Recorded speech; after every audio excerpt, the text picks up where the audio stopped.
नमस्कार। हमारे चैनल में आपका स्वागत है। मैं हूं रामचंद्र मौर्य। साथियों, राहुल गांधी का आरएसएस से इतना क्या विरोध है, आरएसएस की विचारधारा से राहुल गांधी कितना नफरत करते हैं, आज उनके बयान से साबित हो गया। उन्होंने कहा कि हम आरएसएस के कार्यालय नागपुर नहीं जा सकते हैं, भले ही कोई हमारा गला काट दे।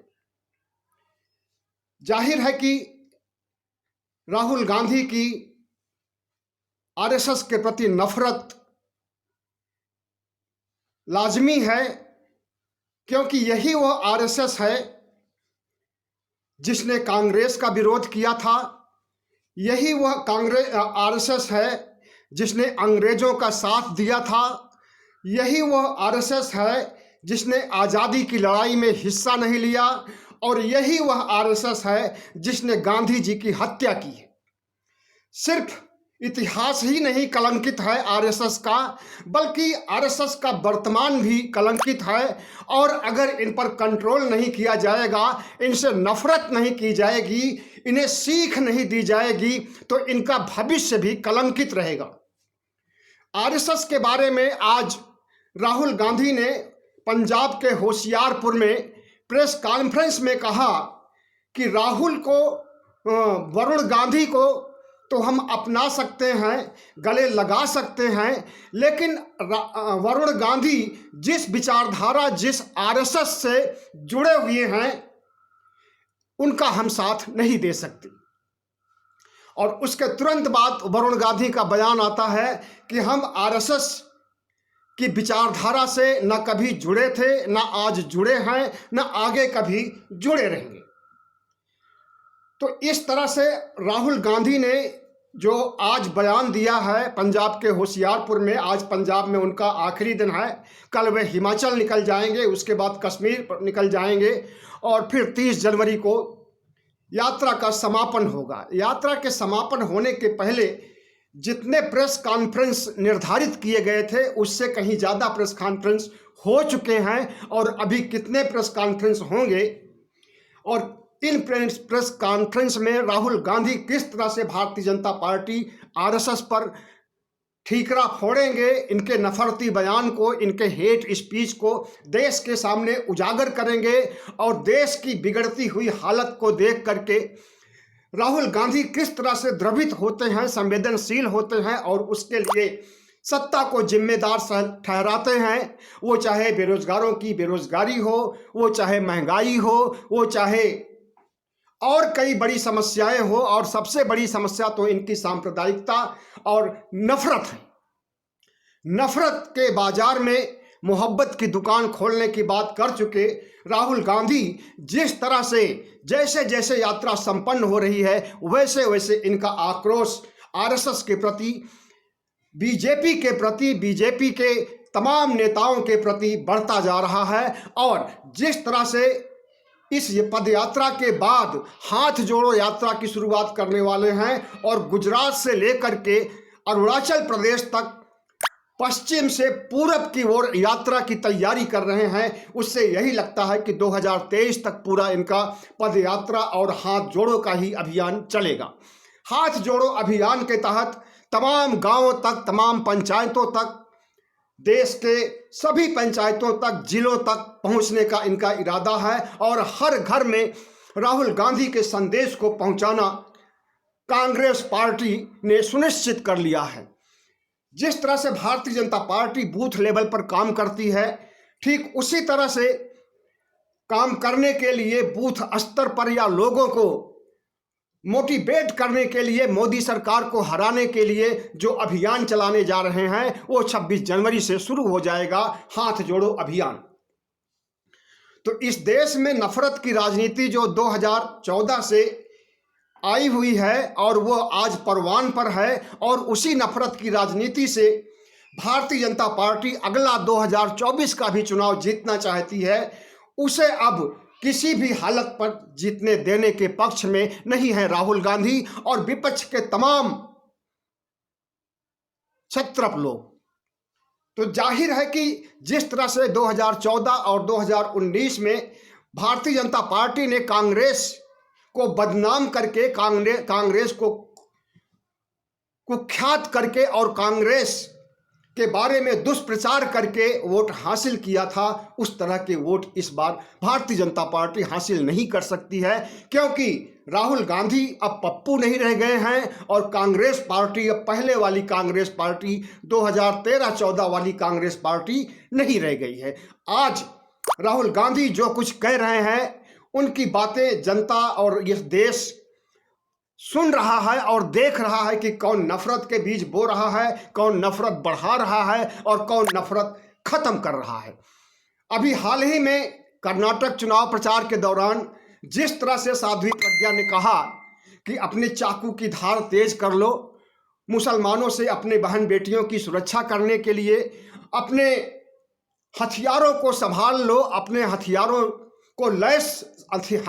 से लैस हो जाओ, और अगर कोई हथियार नहीं है तो सब्जी काटने वाले चाकू को ही धारदार कर लो और अपनी सुरक्षा सुनिश्चित करो खुद। इसी तरह से जिस अमित शाह ने जिस तरह से कहा,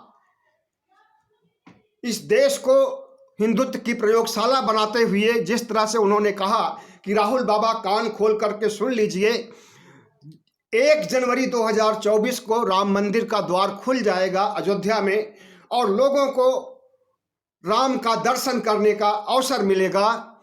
मतलब वो ये कहना चाहते हैं कि मंदिर भारतीय जनता पार्टी ने बनाई है और जिस मंदिर को हमने बनाया है वो 2024 में दर्शन के लिए खुल जाएगा और हमने मंदिर बनाया है, इसलिए हमें वोट दीजिए।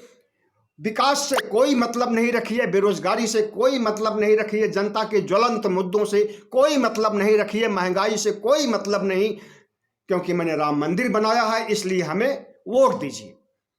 तो सांप्रदायिकता की राजनीति एक तरफ चल रही है और दूसरी तरफ सांप्रदायिकता को नेस्तनाबूद करने के लिए, नफरत को हटाने के लिए राहुल गांधी अभियान चला रहे हैं।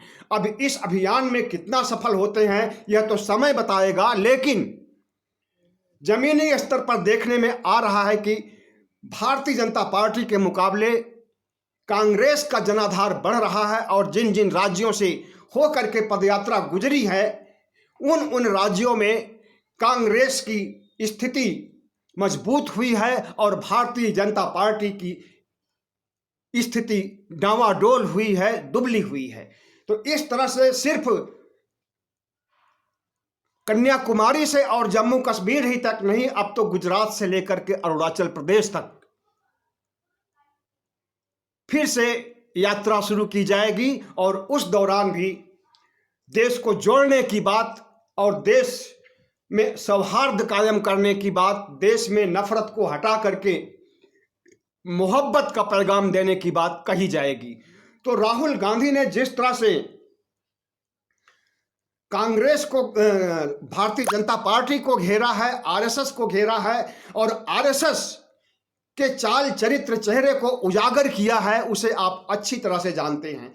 आरएसएस एक ऐसी संस्था है जिसे कि विदेशों में, विकसित देशों में इसे एक आतंकवादी संगठन के रूप में जाना जाता है और आतंकवादी इन्हें कहने का सबसे बड़ा आधार तो यही है कि इनका अस्त्र शस्त्र से बहुत मोह है, अस्त्र शस्त्र में बहुत विश्वास करते हैं, अस्त्र शस्त्र चलाने की ट्रेनिंग ये रोज देते हैं अपने संघ के शाखाओं में। सुबह सुबह देश के तमाम जिलों में 50,000 से अधिक शाखाएं लगती हैं और 50,000 से अधिक जगहों पर लठ भांजने, तलवार चलाने, गोली चलाने की ट्रेनिंग दी जाती है। तो एक आतंकी संगठन ही अस्त्र शस्त्र की पूजा करता है, अस्त्र शस्त्र को गले लगाता है, अस्त्र शस्त्र की ट्रेनिंग देता है और तबाही का मंजर देखने के लिए, विनाश करने के लिए जो अस्त्र शस्त्र जिम्मेदार होते हैं उन्हें अपना परम हितैषी समझता है। आरएसएस एक ऐसी संस्था है जो कि 1925 में इसका गठन किया गया था, भारत को हिंदू राष्ट्र बनाने के लिए, द्विराष्ट्र का सिद्धांत लागू करने के लिए। द्विराष्ट्र के सिद्धांत का मतलब होता है कि हिंदुओं का अलग राष्ट्र हो, मुसलमानों का अलग राष्ट्र हो, और वही हुआ भी। जो सावरकर ने अपने सिद्धांत में दिया था कि 2 राष्ट्र होने चाहिए, वही हुआ भी अंततः। और गांधी जी और अंग्रेजों और जवाहरलाल नेहरू, बाबा साहब डॉक्टर भीमराव अंबेडकर ने जिस तरह से द्विराष्ट्रवाद का समर्थन किया और द्विराष्ट्र बने, पाकिस्तान अलग राष्ट्र बना, हिंदुस्तान अलग राष्ट्र बना, लेकिन अब इसी हिंदुओं के हिंदुस्तान को अब हिंदू राष्ट्र बनाने की जो कवायद की जा रही है, इससे भी आप अच्छी तरह से वाकिफ हैं। आरएसएस चाहता है कि भारत में ना कोई मुस्लिम रहे, ना कोई ईसाई रहे, ना कोई बौद्ध रहे, ना कोई जैन रहे, ना कोई पारसी रहे, सिर्फ रहे तो रहे और हिंदू रहे।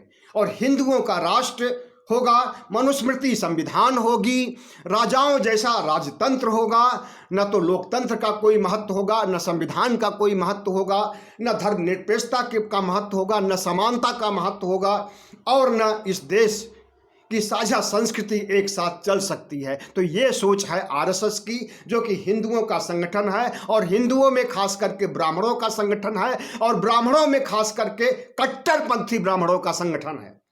तो ऐसे कट्टरपंथी संगठन के खिलाफ अगर राहुल गांधी कुछ भी कहते हैं, चाहे वे गला काटने की बात कहें कि संघ कार्यालय पहुंचने के पहले हम गला कटवा सकते हैं लेकिन संघ कार्यालय नहीं जा सकते हैं, तो इससे यही परिलक्षित होता है कि आरएसएस से कितना नफरत करते हैं। और नफरत करने वाला आरएसएस सिर्फ हिंदुओं से, सिर्फ ब्राह्मणों से, सिर्फ मनुवादी व्यवस्था से प्रेम करता है, बाकी सबसे नफरत करता है। इस देश के तमाम नागरिकों से, ओबीसी, एससी, एसटी से, अल्पसंख्यकों से और तमाम धर्मावलंबियों से नफरत करता है। तो नफरत करने वाले के साथ नफरत तो होगा ही।